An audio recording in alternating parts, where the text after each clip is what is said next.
Oh, hey guys, welcome to another episode of the I'm Doing Great podcast. So thankful of you guys to be here. Remember to hit that like and subscribe button. Not that it's going to do anything because we are throttled and shadow banned and all that good stuff. So what does it even matter at this point? Why do I even tell you to do it? I'm going to tell you something that I enjoy telling you to do, and that's working with our awesome new sponsor, Aura. Let me tell you a little bit about Aura. Okay, guys? Fantastic. Listen up because Gina just interrupted this, but I wanted to tell you, listen, Aura is an easy-to-use app that includes everything you need to stay safe online. Aura protects you from scammers and hackers by scanning the so-called dark web, where criminals sell stolen information, looking for your emails, their passwords, and social security numbers. It alerts you fast if it finds anything. They help you fight back against those annoying websites that make your personal information public by automatically requesting removal of your info. This helps reduce robocalls. I hate those robocalls all the time, especially with the Chinese.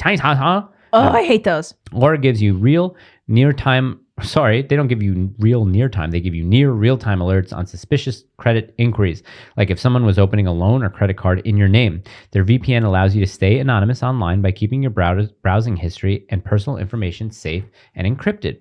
And they protect you from your device from... Can I read? And they protect you and your devices from viruses, malware, spyware, and more so the bad guys can't break in. Aura even helps you manage what your kids can do on their devices. You can restrict specific apps, set screen time limits, and even set focus times to ensure your child is doing his homework instead of binging on YouTube. And their password manager lets you store and access your online passwords securely and conveniently. Maybe you already have an app that does one of these things, but with Aura, you don't have to download and pay for a bunch of different apps. Let Aura do the hard work of keeping you safe online. And if you sign up right now, Aura will give you a 2-week free trial with my link. You'll be shocked at how much of your private information Aura finds exposed over those 2 weeks. So go to aura.com/doinggreat to start your free trial. It's also linked below in the description, or you can obviously scan the QR code. Thanks, Aura. Thank you, Aura. Thanks, Aura. Guys, seriously, do it. Click the link, scan the QR code, sign up for 2 weeks. It really, really helps the show when you do that. Please, we're begging. Seriously. Daddy wants some new camera equipment. They probably won't even approve this ad. And if you guys don't, I'm going to talk in vocal fry for every episode from now on. Oh, yeah, it's going to be like an episode of Red Scare. I'm going to say, I like the Red Scare girls. I actually really like them, though. I like their podcast. I like Dash a lot, I think Anna is like so fabulous. And like, I keep getting like sexually harassed online. The people listening to this will hate it. Well, watching it's a little bit well, easier. so do you guys prefer this or Mike eating into the microphone? They would probably probably prefer that. This is really annoying. Speaking of eating, let me talk to you about what happened to me at the dentist. The dentist. Yeah. Dentiste. This is an episode 81 of what happened to me at the dentist. At Dr. Crentist. Should I do this or should I do this? No, do you. Okay. So what happened at the dentist was I went there because I have like a hole in the back of my canine teeth right there. It's like a hole back there. It either came from a cavity or like some sort of decay or something like that.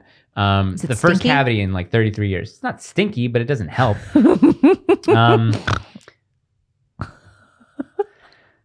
But I want to get a cleaning because the last time I got a cleaning was 3 years ago by my mother-in-law, who is a dental hygienist. Oh. So it was good. I met her. Yes. So I went to the dentist really close, like right there. And I go in there and they take like 3D scans of my mouth, all these pictures, all the, radiation stuff, the lead vest, all that stuff. So she says, good. Then the dental hygienist is like, oh, okay, you got like a lot of like calcification here. Like your gums are like at 4 millimeters, where like the normal pocket should be like 2 to 3 millimeters. So you have 4 millimeters. So you're going to require a really deep cleaning. I said, okay. She's like, we're not going to do that today. And I said, okay.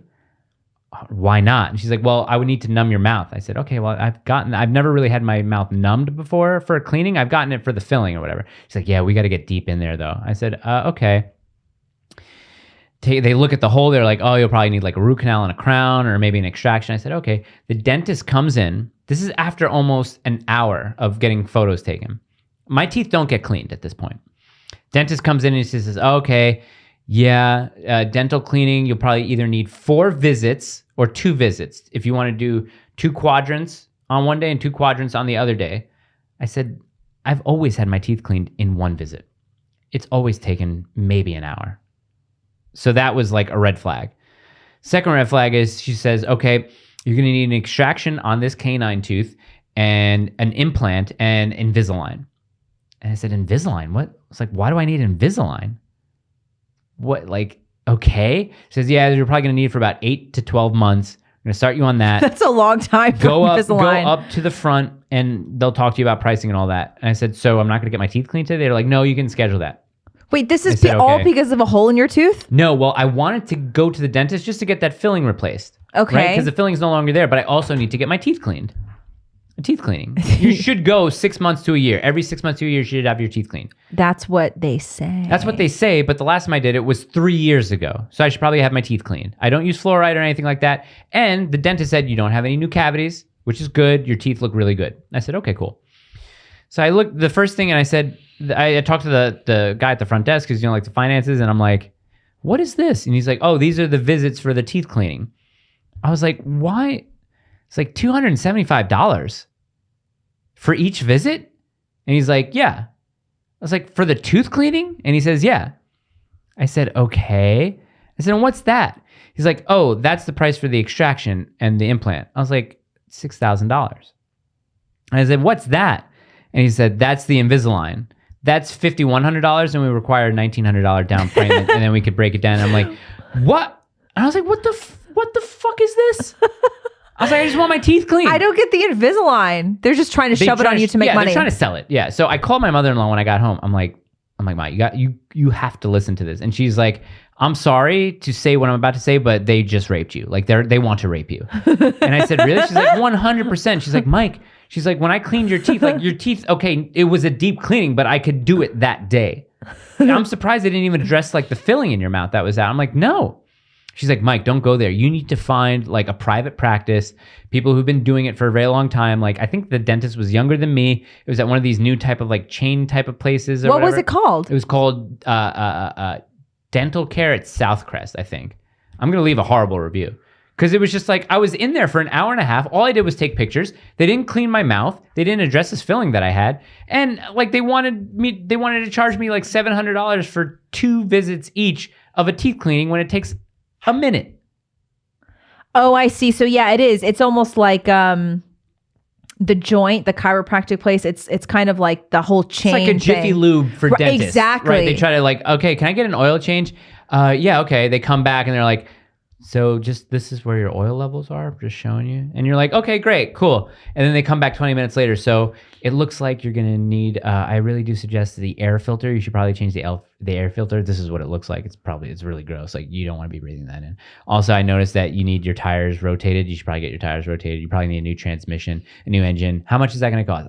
Maybe $8,000. I just wanted my oil change. Yeah, I don't think I should even let you drive your car after. It's like, it's fucking stupid. Yeah. So yeah, my mother-in-law was like, yeah, go somewhere. So I called this other place. So you went there and you didn't even get anything done that you wanted. I went there to go get my teeth cleaned. They wouldn't even clean my teeth. And then they try to take $7,000 from you. 10. The total price was 10. And I was like, I don't have insurance. I'm paying out of pocket. Would insurance cover the Invisalign? No. It's orthodontic. It's what do they call it? Like, not elective, cosmetic. Cosmetic, yeah. Yeah, I just got done with an Invisalign. I said, okay. So I called the other place that I went to when I first moved here because they addressed the filling, but they were more of a cosmetic dentist sort of, what do you call it, firm or practice. So I called them. I said, I was there 3 years ago. They said, okay, you saw Dr. So-and-so. Yeah, we can address the filling and we can do a cleaning. Come in the first week of February. I said, okay. Will you guys be able to do the cleaning that day? And she said, yeah. I said, okay. And I told her exactly what I just told you. And she's like, oh, that's ridiculous. Yeah, you've got to leave a bad review. I'm gonna leave a bad review. I don't really leave bad reviews, but I just felt like I paid $60 just for the visit. Speaking of bad reviews. Yeah, go ahead. I leave bad reviews when things are very, very, very, very, very, very bad. Oh yeah, I mean, I think you're in a fight with the restaurant now at this point, right? Oh my gosh, Urban Market they're terrible people. Yeah, it is, and you know how I know that too. So it got to the point where it's first of all, for those of you who don't live locally in Nashville, it's like the only healthy place to eat. You can get food that's not cooked in seed oils and everything's like local, organic, whatever. So we rarely ever eat out, as you know. Like we cook 99% of our meals, but when we eat out, we go to Urban and it's not close to us. So, my husband drives to get takeout, and the last 3 times that we've gotten from there, they leave out like half of our meals.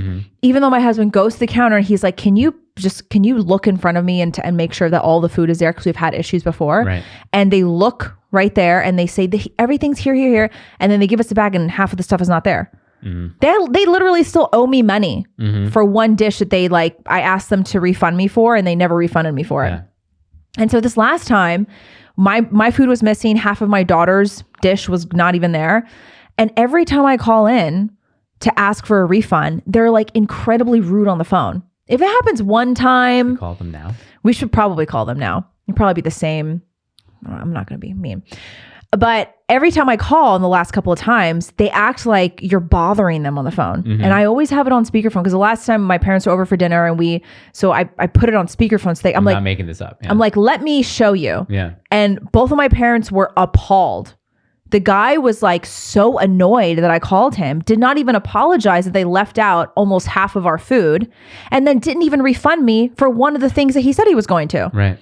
So I mean, like, I hate doing this, but if you push me to a corner, like, I will come at you on social media. I left them, not messages or DMs, but comments like, oh, why are you guys deleting comments from people who want refunds due to horrible customer service? And then they replied back to me. I'm surprised they didn't block you. Oh, well, they did. They replied back to me like, what are you talking about? And before I got the chance to... They blocked you. And then I made some post because I think they have a smash burger there, which is really not a smash burger. And the first time that I had it there, it was awful. It was awful. The bun to meat ratio was absolutely horrible. They used the wrong type of bread. But I tagged Urban Market, but it was the wrong one because I guess they blocked me. Yeah. And this lady DM'd me back. She's like, oh, I'm sorry to hear. Like, what? Is everything okay?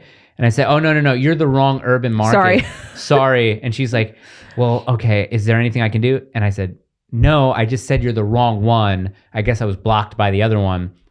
End. I see they blocked you too. Yeah, they did. So after having my food messed up multiple times and having all of the staff rude to me multiple times, I commented on one of their posts and I said, you know, the last 3 times we've had horrible experiences and your staff hasn't done anything to fix it.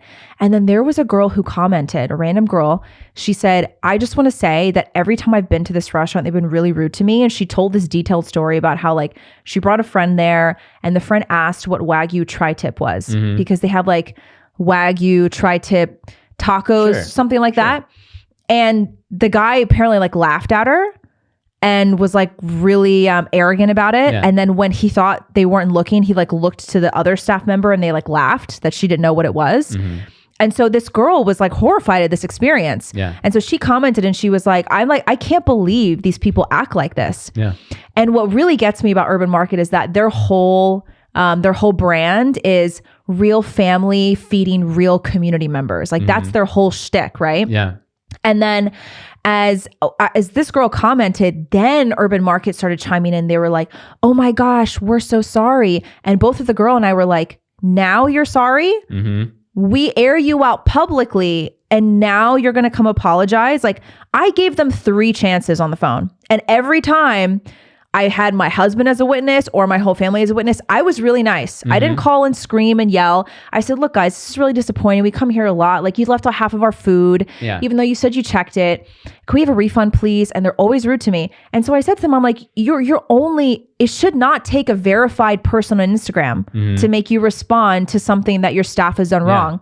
And then get this. Gets better. Did I tell you this part? Yeah, the restaurant next door. The restaurant next door called Sopapillas, the owner commented on our thread and he said, I just want you guys to know I agree with all of this and you don't even know the half of it. And I was like, oh. See, this is what we don't do is we don't do internet conservative personality drama. We do restaurant drama. Yeah, we do. Did he tell you any dramas? No, because before I could even like respond and be like, what's up? They blocked me. They blocked my backup account, which obviously I never interact with them. They blocked ours. They blocked IDG without, obviously our podcast account never interacted with them. Right.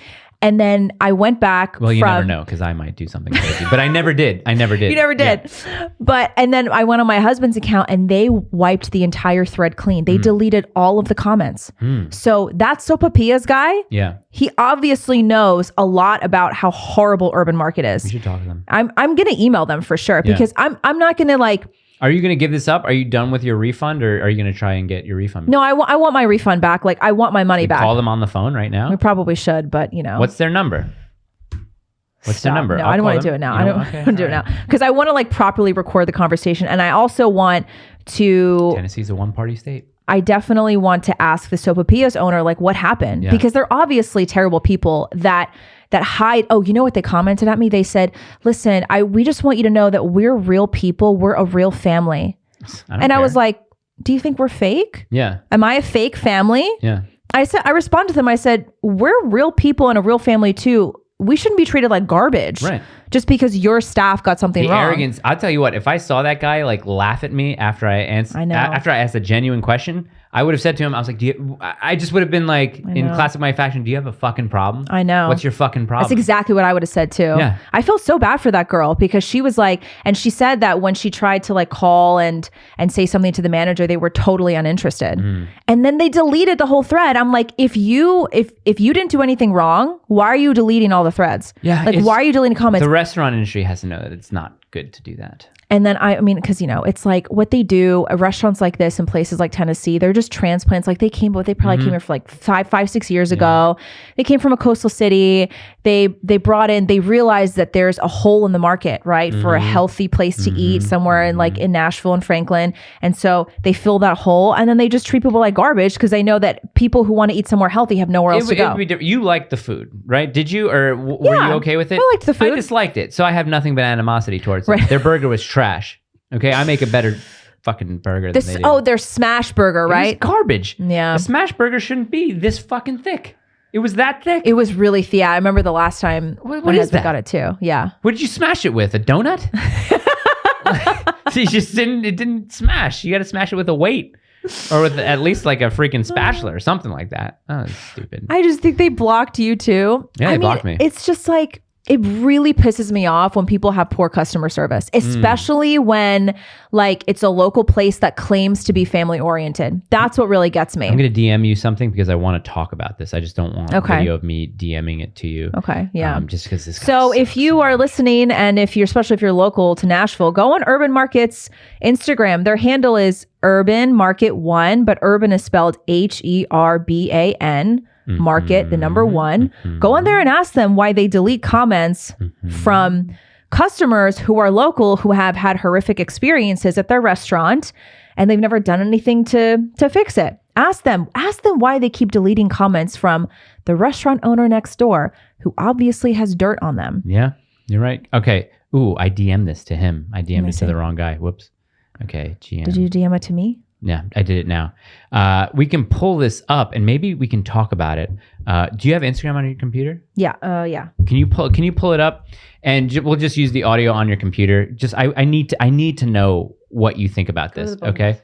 Go to what? The both of us. So it's not just me. Oh, okay. Sorry. Yeah. Sorry. Okay, here we go. Sorry, Jenna. We're gonna talk about a bunch of stuff today, but okay. Do you have it up? Can you unmute the audio and then pause it? Yeah, I'll have to refresh it so it's. That's fine. You want to do that? Yes. Okay. Can I switch to your laptop? And go. I'm just going to refresh. Turn up. We're going to start from the beginning. Okay. She's going to refresh, guys, so that you can hear it. Okay. Here we go. After I have kids with her, if I'm going to tell her, I'm out. I do portrait photography, and my wife once asked me why I don't edit her photos the way I edit my client photos. And I didn't know what she was talking about. And she said, you take off all of their flaws and their wrinkles and everything else about them. And I was like, I remove. I do the same to yours. And she was like, no, you don't. And it took me a while to realize that I can't edit her photos because there are no flaws. Every flaw that she sees is part of our history. Everything she doesn't like about herself reminds me of our 3 beautiful children. Is he crying? Yeah, he's crying. And I just can't fathom thinking the way this guy... Turn his audio off. Now read my comment to the right of it. Read my comment out loud. First of all, you have pronouns in your bio, so anything you say is easily refuted. Second, and most important, the only job of a mother is the raising of her children. If she lets herself go or allows herself to become unhealthy, she is ultimately giving up on her children. Way to simp and way to virtue signal on Instagram and nearly cry in a selfie. The state of men these days. So this guy took this so personally that he's been responding to our back and forth. Like what he's doing is he's strawmanning, and he's saying, well, I love my wife, so it sounds like you don't love yours. I said, that's not what I'm talking about. And the fact is, that clip, he admitted, that's like a long clip from another podcast about this guy saying, if my wife gets fat and big, I'm going to leave her. He edited that without all the other stuff that was said. Right. I don't know why this guy said he would leave her. I don't know why he said his wife would get fat. I don't know that it's from a whole other podcast. So I said, why'd you clip it out? And he's like, yeah, I know I put it up out of context or whatever. And I was like, okay, so it has nothing to do, because I made a response to him, but I didn't send it. What I wanted to do is I told him, I'm like, dude, debate me. Because your case is, I love my wife no matter what, so she can get fat. Fine, whatever, that's your case. What I'm saying is, I love my wife, and I love her so much, I wouldn't allow her to let herself go. Because you actually care about her. I care about our children. Right. And then second, I care about her. The moment you let yourself go, you are saying to your kids, I'm giving up, I don't care anymore. Mm-hmm. Because the responsibility, the direct responsibility you now have once you have kids is to those kids. And the fact that you don't want to stay fit or you don't want to stay healthy, like that, what does that say about you as a mother? That you don't care. So as a husband, if I tell you, babe, listen, I don't want to use language like, hey babe, you're letting yourself go. I'm like, babe, I've noticed you've gotten a little bit bigger. Or I don't even know how I put it, but like, listen, babe, this weight that you've gained is not good for your overall health, and you should want to be around for your children as long as you can.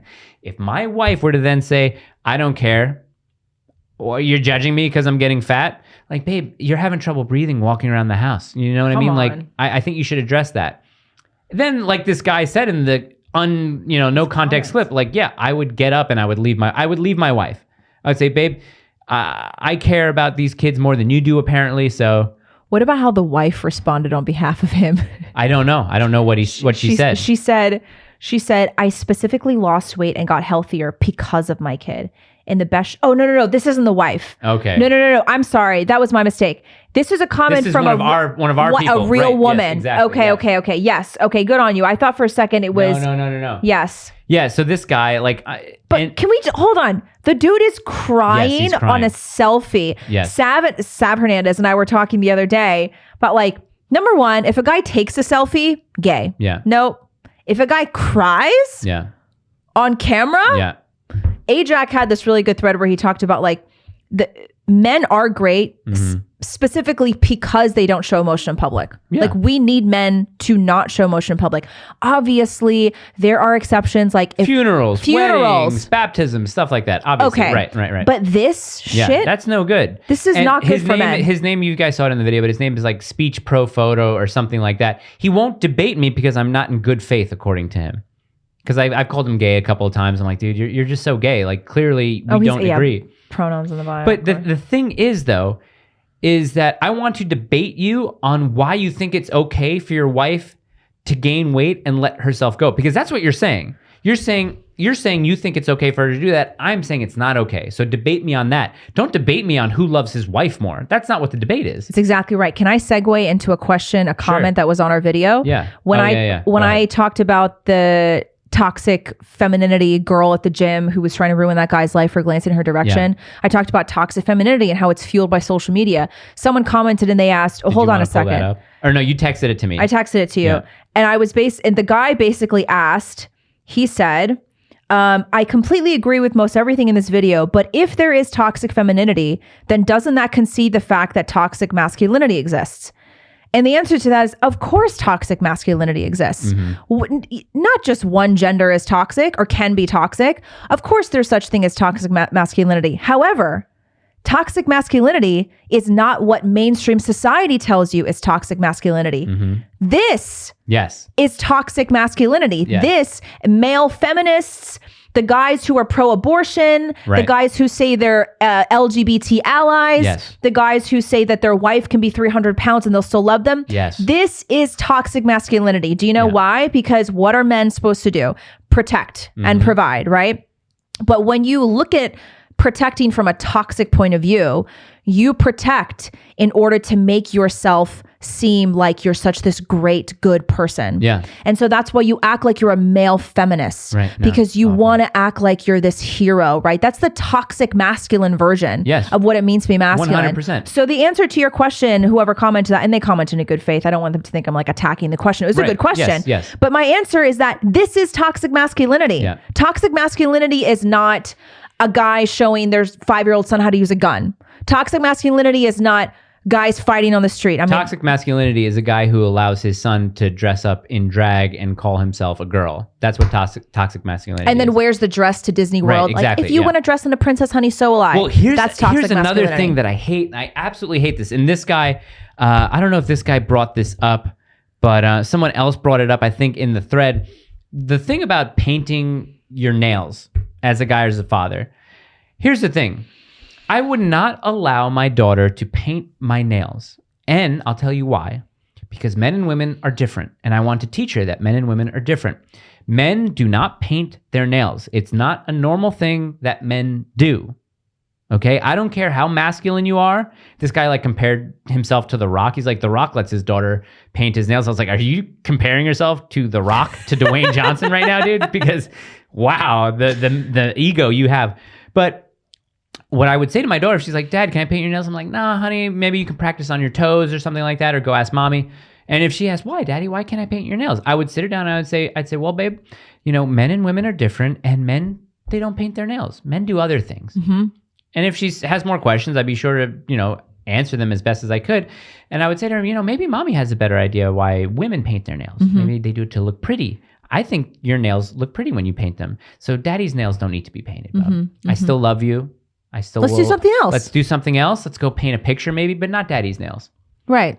And then she says, well, Steffi's daddy lets her paint his nails. Well, Steffi's dad is a bitch. I've never understood that. The guys with the painted nails. It's always thrown me off. And No context. Please clip that out. People have done that. No, for real. And I don't get it, dude. Dudes don't paint their nails. I'm sorry. Only for acting roles. If your acting role requires you to do it, then so, which brings us into our next topic. Oh, yes. Gina's going to throw up this picture. Let me know when you're ready. I'm ready. So Gina wanted me to react, and I did film a reaction video, but I think it got a little bit too convoluted with a bunch of other different topics. So this, as we see here, is Shia is dressed in a woman's toga, and he has makeup on for a movie that Francis Ford Coppola is directing called Megapolis or Megalopolis or something like that. And it's a movie that Francis Ford Coppola has been developing for, 40 years or something. And he's finally able to do it. It's Shia LaBeouf. It's Adam Driver. It's John Voight's in it. It's a bunch of people. And I think the point or plot of the movie is, some really wealthy guy's son is starting to see the world differently than his father, maybe progressive or whoever, and they clash over that. So I really don't know the whole plot line of this movie, but I guess someone that you know of or someone that you follow or who knows, someone made a point to say something about the drag. Like, anyone want to take a shot explaining to me what Shia LaBeouf is up to? And then can you read this part out? Because it's not in front of me, so I want you to read it out. So, she said, loving this conveyor system that male celebs are on, where they, 1, get called out as serial abusers / face sexual misconduct allegations. 2, then their scandals get media attention, then memory hold. 3, they end up back in cinema as if nothing happened. 4, optional dress and drag. Yep. And then she quote tweeted herself and said, yes, I'm aware he's in costume for a movie. More important than his questionable costume choice is the fact that he has had serious abuse allegations brought against him, underwent a quote trad transformation arc, and is now somehow welcomed back to Hollywood with open arms. Okay, so the whole thing about being welcomed back to Hollywood in open arms is like Shia, whatever happened, we don't know if those abuse allegations were ever founded, by any evidence or whatever. Right. We don't know. He's talked about it on John Bernthal's podcast. He talked about that. He talked about the lies that women made up about him, which, women do lie. That would be the first time that ever happened. This whole trad transformation too, it's like, the whole thing is, it's a movie that he's doing. It is a movie. And in the reaction video, I talked about a little bit of the history about men dressing up in drag. And in the 16th century, during Shakespearean times, there was a puritanical law that disallowed women from being on stage. That was in England only. Throughout Europe, women were able to act. Not only that, but they got prepubescent boys most of the time to play the roles of women because, they don't have hair under their arms and their voices are higher. Exactly. So it's not something new that women have dressed up in drag to play roles in film and on stage. It's not anything new. What I also talked about was I talked about Joan of Arc, and the reason and the ultimate nail in her coffin, so to say, was that she was executed by the British bishops, and their charge was heresy because of cross-dressing. So it was very interesting that it wasn't that she was hearing voices. It wasn't that she, claimed to be sent by God in order to reclaim British land for France or anything like that. Ultimately, it was because of her cross-dressing, because she was dressing up like a man. And a lot of that stuff is weird because Joan of Arc had said, it matters not what I'm wearing, but it matters what my heart is intended to do for God. Which is like, it's kind of based and kind of not, because like men shouldn't be wearing women's clothing. But she wasn't doing that just to do it and just because I want to like raise eyebrows or anything like that.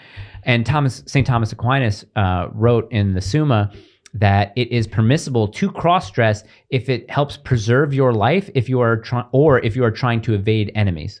He says then it's appropriate there. And he also talks about, we don't know Shia's heart, right? We know visually that he is playing a part in the movie. What we don't know is he going back to his trailer in between takes? Is he saying the rosary? Is he praying? We don't know what he's doing. We don't know his heart's intentions. But what we do know from what is being shown to us is that he's doing a movie. And this is what I'm tired of conservatives doing. When it's just they're criticizing these little things that don't really matter. Like just because the dude's had a trad awakening, which again, if you listen to Franco's episode, if you have to suffix Catholic with anything, traditional, devout, then that basically undermines you being a Catholic or not. You shouldn't have to prove if you are a good Catholic. You just be a good Catholic. So I think it's a big nothing burger. Going back to what you were saying about how it's permissible to cross-dress if you're preserving your own life. Yeah. Saint Xenia of St. Petersburg. I'm trying to find this full story. I don't think I saved the post, but she did that. Yeah. Her husband died prematurely, and what she ended up doing was she acted like she was her husband and she acted like she died. So she assumed his identity. She dressed as a man and she gave up all of her possessions and lived in extreme poverty. And there were many nights where she would be in the wilderness with no food and she would stay up all night praying. Really? And that's how she was given her path. And then she was eventually canonized. I'm trying to find it. But there is something like we talk about all the time. Conservatives just really don't get art. They don't. And they have a very difficult time understanding that art is almost like a liminal space. Yeah. That but it gives you the opportunity to explore themes and stories and ideas that we're not privy to explore in day-to-day life. Do you think Anthony Hopkins is a real cannibal? I mean, he played one in a movie. Oh my God. Does he really like eating people's brains? Like, this is the stuff that we have to deal with. And it's the same people that can't watch George Clooney in a movie because, I can't stand him, his politics. I hate Robert De Niro. Robert De Niro's annoying as shit. He is. And the funny thing about Robert De Niro is like he likes to think he's a tough guy, but Robert De Niro is a theater kid. Right. He just plays tough guys in movies. Yeah. Like, ultimately. But that's the confusion that people can't seem to separate it. And honestly, if film and if art was left up to the conservatives, we'd have nothing good to watch. I'm sorry, but we wouldn't be entertained. Yeah, you would get things like... You'd have Hallmark movies, but Hallmark movies are also going woke. I mean, that's just what they are. But I'm saying the quality of movie, right? Like the last good conservative, even thing. You watched this the other day. The last good conservative movie, which wasn't even necessarily made by a conservative, didn't have conservatives in it, was Prisoners. That was probably like the last, the last movie that I saw, but. You have such a good movie. We all know Jake Gyllenhaal is not a Catholic. We all know Hugh Jackman. Hugh Jackman's not Orthodox, right? But he was able to assume this role of a very religious father who cared deeply for his kids, who when he was enacting violence on another man to try and find his kids, and while he was saying that Our Father, he couldn't even get through it because he realized that he wouldn't be able to forgive people who trespassed against him, and he couldn't finish the line. And I said, and I was watching that the other day, and I said, "Wow, this is this is not even like politically conservative. This is like a religiously conservative movie. And it's all about protecting people that we love and coming to terms with our own faith. And I'm just saying, like, okay, Hugh Jackman has probably like dressed up in drag to play a role. He's huge in theater, right? He's huge on Broadway. Like, are we supposed to ultimately then dismiss everything he's ever done just because he dressed up in drag once? Also, I think the term drag is not even applicable to like Shakespearean times when a man would wear women's clothing to act. Or cross-dressing or whatever you want to call it, right? Because drag is like RuPaul. When I think of drag, I think of RuPaul. Exactly. I think drag is a modern phenomenon in which gay men will make caricatures of themselves. Yes. And it's inherently like the sexual performance. So, you know, when we use the word drag, it's probably not even applicable to like Shia LaBeouf is not in drag. Right. Like he's playing a character in a film. Exactly, like, you know what I mean? And so that's different than, I don't know any famous drag queens, but like, let's say RuPaul. Like that's different. It's different than Steven Crowder dressing up as a tranny to try and get kicked out of places or something like that. I mean, Steven Crowder was an actor or whatever, and that it might be different because I think he's just doing it for attention and clicks and trying to maybe prove some sort of weird political point or whatever. Which Steven Crowder would be the type of conservative to think that once you're 18, it's okay to do whatever you want to do. Oh, for sure. So I mean, we can ask him if not that he would ever come on the show, but we can ask him. You think it's okay for on the show. You think it's okay for a 25-year-old to cut off her breasts if she feels like a man? He would say yes. Yeah, he would say yes. Yeah. Yeah. I mean, the majority of the squishy conservatives would. Well, the majority of conservatives are squishy and thus would. What did you say to me the other day? Did you want to talk about it on the show? It's a really heavy one to talk about on publicly. Do you want to? The question about why do so many gay people, why are they into kinks like doggy stuff? Right, yeah. So there was an ex-MMA fighter. He owns an academy in San Francisco, Jake Shields. Yeah. He posted pictures of like all of these LGBT parades where the guys are dressed in like leather and dog stuff. And stuff. Yeah. And you've seen those photos. Like they're even posing in front of kids and the kids are like, oh, cute. But you know, it's BDSM sexual kink stuff. Right. And he asked the question earnestly. It was in good faith. He says, can someone explain to me why gay people are into this kind of kink and BDSM stuff? And now, did you have the answer in your head, or did you hear it from someone else? No, this was my answer. Okay. It's a very difficult answer to say, but I actually think that Regis would agree with us. I think that he would agree. Think so? Yeah. And then Jake Shields, he commented later and he said, look, I don't even know many straight people that have kinks like this. Like, I'm sure there are straight people who have weird kinks. He's like, but why is this so much more common in gay circles? I mean, we'll be kicked off for this. Will we? Probably. I mean, they'll probably clip us too and try to cancel us. But look, guys, we talk about things from a Christian perspective. And we're not a Christian show. We're not like, hey, tune into our Christian show. We're not a theology show. We're a couple of Christians who talk about culture. That's what we do. Exactly. Right. We talk about culture from a Christian perspective. Yeah. Especially from... I'm not going to put the one camera on you so that they single you out, just in case. So I'll keep it on the wide, just so that they see. I mean, look, here's the thing that a lot of people know deep down inside. They're just afraid to admit it, and especially Christians. And are you going to say this is a theory? Do you want to preface? No, it's not a theory. Okay. This is from, like, theologically, we know that gay sex is a sin and it is a perversion. It is a perversion. It is unnatural. It is unnatural. Right. It is sodomy. It is a perversion of the perfect sexual union that God created between a man and a woman, a husband and a wife. So going down the road from that and visiting its neighbor would not surprisingly be dressing up like a dog and simulating bestiality or something like that. Because if you are already engaging in perverse sexual acts, then it makes it much easier to engage in even more perverse sexual acts. And we're not saying that straight people don't do that. Exactly. Or have weird kinks, because they do. But we're just saying that if, you know, an apple and a pear are pretty close to each other rather than like an apple and an orange.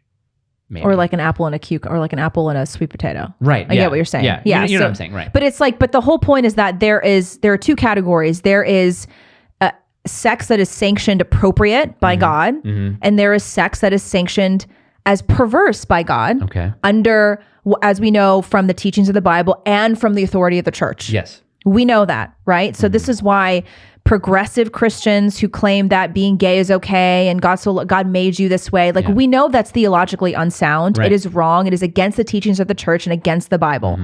So we know that there is sex that is okay and that is deemed appropriate between a husband and a wife. And we know that there is perversion. Yeah. And our culture has gotten to the point, and you could arguably say this started really in the 90s, where we started accepting gay couples and homosexuality as just another form of couples. Right. But the teaching of the church never changed. Like, homosexual sex is a perversion. And it's really difficult to talk about this because, you know, we talk about the big tent of conservatism. Right. We've accepted a lot of conservative, gay, quote, conservative show hosts, you know, like Dave Rubin, Douglas Murray, and there's a whole, like Rick Grinnell, like a lot of these conservatives who are gay. And you hear a lot of mainstream conservatives say that, you know, they should be included. I'm not saying that they shouldn't be included. I'm saying that a lot of mainstream conservatives really struggle with admitting that it's a perversion. I'm not saying that you should be unkind to someone like Dave Rubin. I'm not saying that you should bash them and you should excommunicate them. You know, we need to be able to recognize sin when we see it, especially if we're living under the authority of the church and the Bible. And so that's the answer. Like, people want to genuinely ask why so many gay people have all these kinks. Yeah. Because they're engaging in perverse sex all the time. So why wouldn't they engage in other perverse sexual acts? The problem is that the culture has made it acceptable. The culture has made it tolerable. The culture has made it so that people who voice an opinion like ours now call us the bigots. And it wouldn't have been this way in, let's say, 1950. Yeah. Maybe 1960 would be the latest. Right.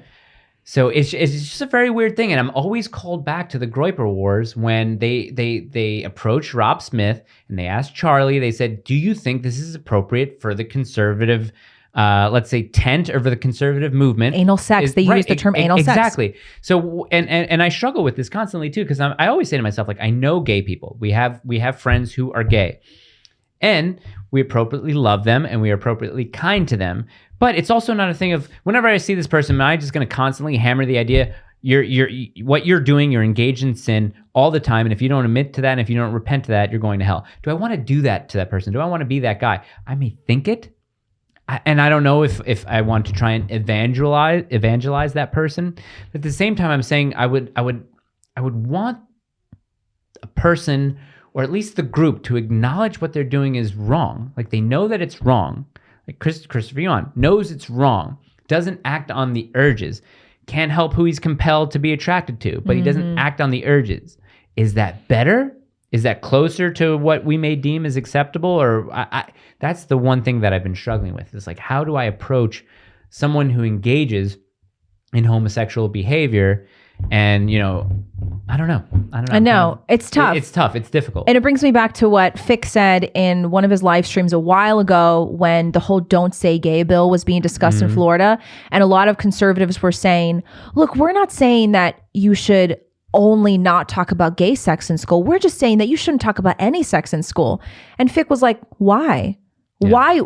You're not taking it far enough. We actually need to be teaching children that gay sex is perverse and that gay marriage or so-called marriage is a perversion. Yeah. He's like, we need to be taking it there because those are the Christian values. And if we want to see our country run under Christian morals, like, we need to be saying that and teaching children that. And I thought that was interesting when he said that, because in a way, like, it does make sense. So, you know, we're just going to pretend like, oh, we're not going to talk about sex at all. But if we're Christian, like, there is appropriate sex and then there is perverted sex. You really don't think conservatives touch on this enough, or they don't even want to go near it? They don't want to go near it because it's, I mean, well, here's a question. Other than Fick, Ali Stuckey. Ali Stuckey is great on this. She's mainstream. She's a mainstream She's mainstream. I have a lot of respect for Ali because I think the way that she talks about gay, quote, marriage and homosexuality, she does it in a compassionate way, but she does it very directly. Okay. And I have a lot of respect for her because she's one of the few mainstream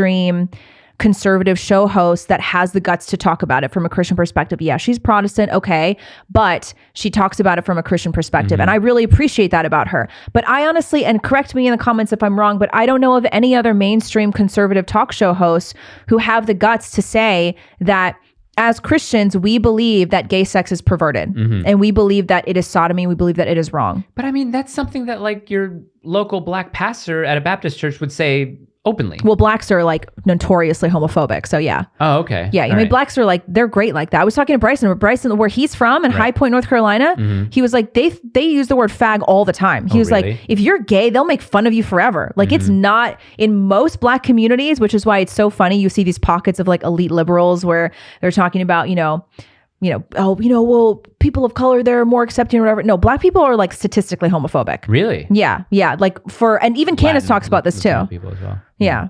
But I mean, I think for even Culero. What is That's what that? they call them. Is that fag? Culeros. Culeros? Porque tu culo is your ass. Ew. So anyway, that was my answer to that tweet. It's difficult. I mean, Can we talk about the It's other hard. comment that was left on the toxic and the reason why I wanted to say this at the beginning of the episode, we are not a show that is going to entertain you or entertain each other with gossip or drama about other conservative figures who may be battling with Feuding. each other or feuding. We're not going to do that. We are uninterested in it. And it's funny because I'll read the comment. get that comment, Ray. But someone with another feud that was going on, someone said, "Hey, Mike, have you heard about this feud between these two guys who we both had on our show?" I said, "No, I haven't heard about it. I'm not interested in it." And he's like, "Oh, you guys should definitely talk about it because, they've both been on your show." I'm like, "I'm not interested in that, dude. I'm not a 16-year-old girl in high school who wants to do that. It's good for clicks. I understand that. It's totally good for clicks. If we Right. were a YouTube show that talked about, let's talk about all the Crowder drama today, like we would probably not be shadow banned. We'd probably do great. But I don't want to do it." And that's what I told him. He's like, "Oh, okay, that sucks." And then he's sending me links about this feud. I'm like, dude, what did I just say? Banned. You're banned. Stop sending me this stuff. People really like the drama. They really do. Okay, read this last comment because I thought it was pretty fun. Read the first comment and then the guy who commented after. So as context, this is the reaction video I recently did about the dumb girl in the gym who's trying to ruin that guy's Which life. is great, by the way. And so this girl, Christy Johnson, 7743, she said, "What's your take on what Nicole Arbor said about Candace Owens and what she said Candace Owens did to her with the help of many conservatives, including the Daily Wire?" So first of all, what does that have anything to do with my video? Before I even read the response, one of my pet peeves are people, and it's 99% of the time women, they comment on videos that have nothing to do with the topic. Yeah. And so when are you going to talk about X, Y, and Z? Yeah. When Remember you went on a rant on this. Did I? In the old studio, you went on a rant. I think it is so annoying. It's like, that is such a middle school girl thing to do. It's like, this is why women are so annoying. Like, someone posts a video about a topic that is like culturally relevant and you want to talk about some sort of like middle school drama. Get your own show. We've said this so many times. It's like my tagline. Get your own show and do it. We don't have to talk about anything that you tell us to. But I mean, anyway. she obviously doesn't ever listen to our show. She was just coming on here to troll. And somebody commented. This is the best. "Leave it to the only woman in this thread to comment about some girl drama on a video that discusses a completely different topic. The great thing about IDG is they don't participate in the soap opera drama fueled by mentally ill women who are desperate to be victims. Comments like these are so annoying, particularly to viewers who are here in good faith to consume high quality content about culture, feminism, etc., not delve into gossip from low IQ women. Take this nonsense elsewhere for all our sakes." I gave him a heart. I hearted the comment. He's right. I mean, these girls are like, But listen. What do you think Candace is going to say about it? I know, right? No. Candace is a big girl. She's going to handle it herself. She I'm will sure she's handle going to it. bring receipts, all that good stuff. I'm sure the feud happening between the two male people will be fine. I'm sure, like, people, oh God, when something happened to a person who had a show, I don't know, called something close to merely offensive, like when he disappeared for a little bit, people came to us asking, "What happened to him? What happened to him? What happened to him? What happened to him?" I don't fucking know. Go ask him. Ask him. Go ask him. It's so annoying. And like Nicole Arbor, she His name rhymes with Delilah. she named me in the video twice and said I did something that I didn't do. And it's just like, I don't want to be dragged into this drama. Well, here's the thing. It's funny too, because someone who's involved in that is coming on our show, right? Yeah. So are we going to get into gossip, or are we just going to talk to this guy maybe a little bit about it? It's not even for Tommy. Yeah. It's not gossip. Like for him, it's like literally The story clearing about- his name. Right. Okay. Because it's like serious accusations brought. Like what if they use it in discovery? If any lawsuit happens, they're going to use our show with Tommy talking on it, where he incriminates himself or anything like that. No, I mean, we'll talk to him before. Tommy Vex is a friend of mine. Okay. And he's a good dude, and I really respect a lot of what he does. He's a sobriety coach. He's been sober for like maybe 10 to 15 years, like a long time. And I'll let him, if he wants to defend himself against these accusations, like he can do that. Yeah, we should give him a platform to do that. But I'm not getting involved with the internet drama, and like people are messaging me being like, so did you quit because Candace treated you cruelly? Did you quit because of cruel treatment? Yeah. And I'm like, guys, you will never, ever get me to talk trash about Candace Owens publicly. Like you will not. Privately.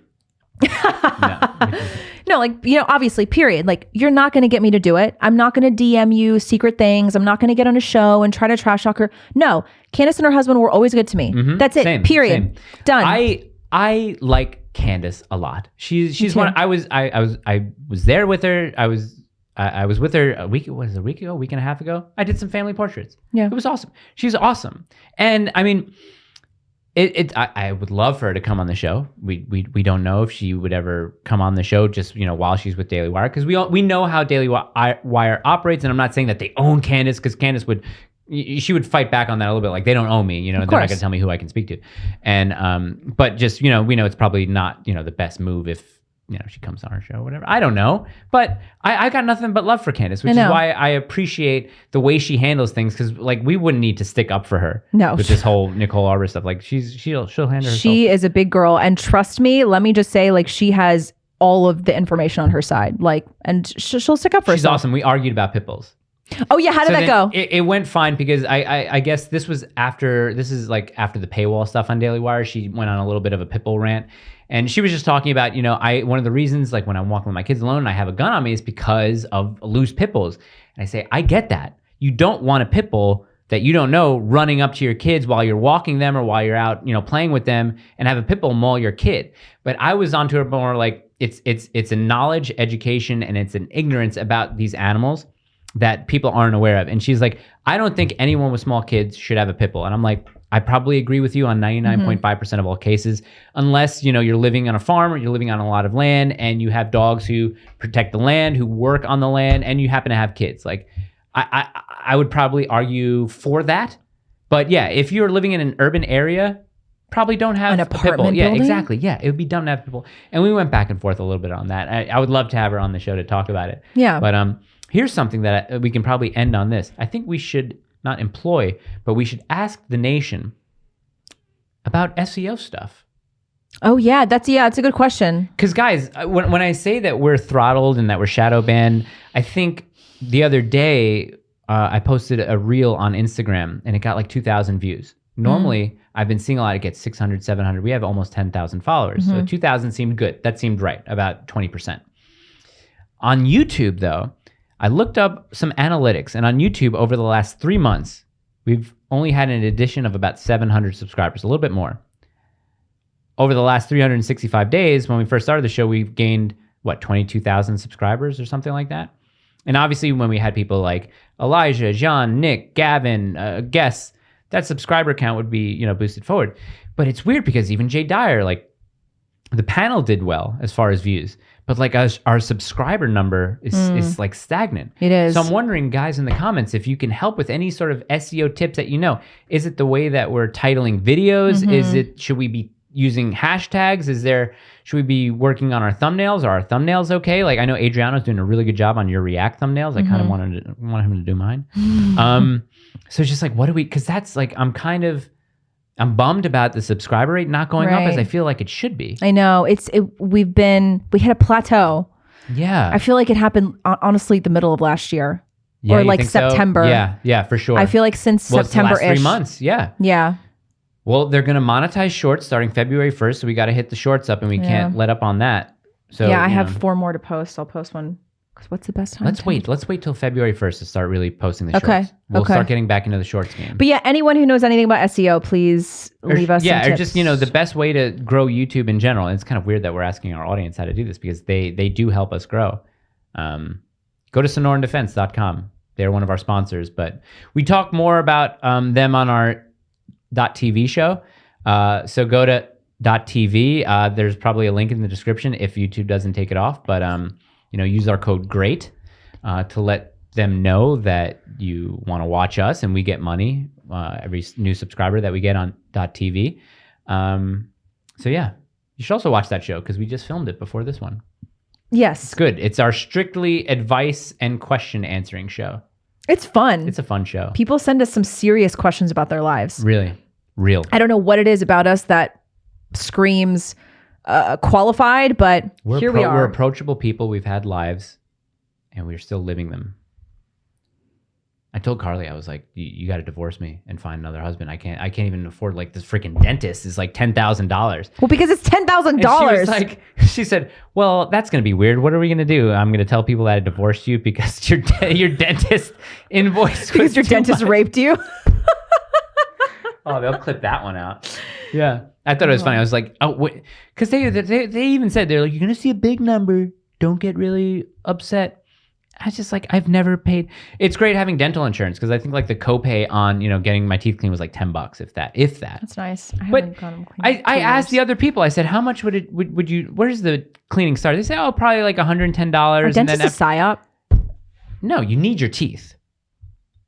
You need your teeth. You need to be able to chew food and eat. If you don't have those, it becomes a lot more difficult. That's why I was like, I said, I won't be mad if I lose my front tooth. It's kind of edgy and kind of like rugged. Tom Hardy-ish. Right, And then the dental hygienist was like, it's going to really change your bite. It's going to really, that's your strongest tooth that you have, at least in the front. It helps you actually like break down food. So yeah, you should want that tooth. It's funny how they push Invisalign on you. I'm 38. I need freaking Invisalign. Like I had braces too when I was young. I just never wore my retainer. You did? Which is a problem. Oh, yeah. I got Invisalign recently. Yeah, they were like that your top teeth are are making a lot of contact with your bottom teeth, all that kind of stuff. Oh wow. Yeah. Okay, let's go. Bye. Bye. Thank you so much. Oh my gosh. Oh my god.